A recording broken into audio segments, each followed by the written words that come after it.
morning, Mike Oaks at Rockaway.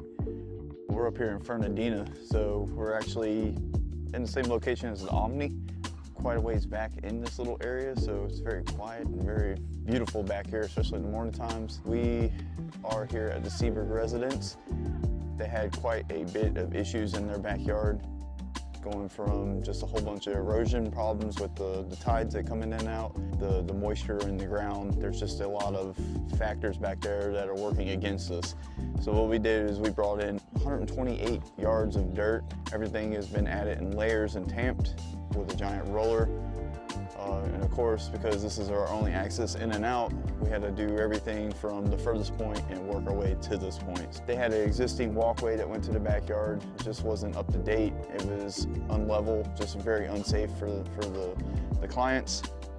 Again, the backyard was just a giant empty slate of just overgrown. And so what we did is we came in and we added a whole bunch of hardscape, some softscape, some drainage, and some irrigation. When you walk around the 3-foot pathway, there will be an orchid pad straight off to the right, and then the big main area, the seating area. So we did 4 giant planter boxes.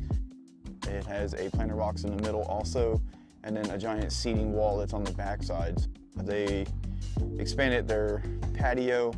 With expanding their patio, we extended the paver patio, and now they have a giant seating area back there. So this is the backyard. This is the giant seating area. This is the 4 planter boxes.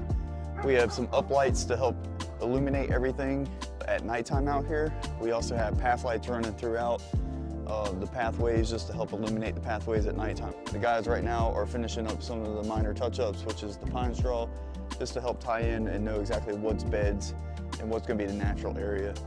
We have 900 frogfruit, 35 feet from the water line to the back of the seating wall. That is our natural areas. The rest of the ground cover that we added in was another 600 jasmine. That's literally everything that's peppered in between. We did the flagstone walkway just to help tie the hardscapes together so you're not walking directly onto the jasmines. I want to give a big kudos to Daniel Fulton, that's our designer, and a big thanks to Mr. Seaberg for allowing us to do this project in his backyard, and McKay is a contractor that actually hooked us up with this job. With all the jasmine and the frog fruit will all eventually grow together. So all the bare spots that you see, we had to do 16 on center. That's a recommendation just so everything isn't getting overcrowded, and it allows the plant to have enough space in order to actually start to become a giant carpet. Same thing with the jasmine. Within a half a year, all this should be grown in and look like one giant yard of separation between colors. So the lighter colors is actually the frog fruit, and the darker will be the jasmine up top, and it will really be defined once everything grows in.